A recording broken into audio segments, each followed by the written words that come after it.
Hello everyone, good morning. Welcome to wow மண்மனம். இன்றைக்கி கொஞ்சம் மீன் அமிலம் இருந்துச்சு, காலியாக போகுது. ஸோ அதை நான் கொஞ்சம் செடிங்களுக்கு கொடுக்கலான்னு பார்க்குறேன். ஏன்னா ரொம்ப நாள் ஆச்சு, இந்த திட்வா புயலுக்கெல்லாம் முன்னாடி கொடுத்தது.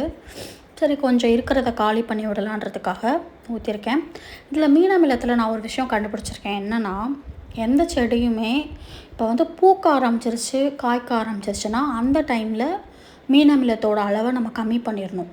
இப்போ 1 லிட்டருக்கு 5 ml கொடுக்குறோம் அப்படின்னா 1 லிட்டருக்கு 2 ml கொடுத்தா போதும் தண்ணிக்கு மிக்ஸ் பண்ணுறது. ஆனால் இப்போ அந்த நாற்றெல்லாம் வச்சு வளர ஆரம்பிச்சிருக்குல்ல, அந்த இதுக்கெல்லாம் மீன் அமிலம் நம்ம நல்லாவே கொடுக்கலாம். வாரத்துக்கு ஒருக்கா கூட கொடுக்கலாம். ஏன்னா அப்போ தான் அதோட க்ரோவிங் ஸ்டேஜ். அந்த டைமில் மீன் அமிலம் ரொம்ப ஹெல்ப் பண்ணும்.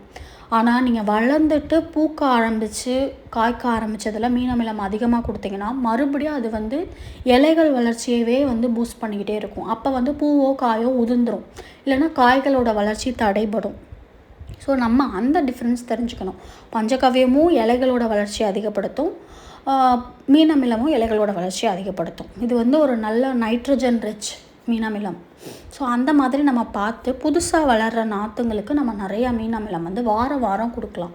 மற்றதுங்களுக்கெல்லாம் கொஞ்சம் கம்மியாக பண்ணலாம். அது சத்து தான், பட் ஓரளவுக்கு அந்த சத்து இருந்தால் போதும்.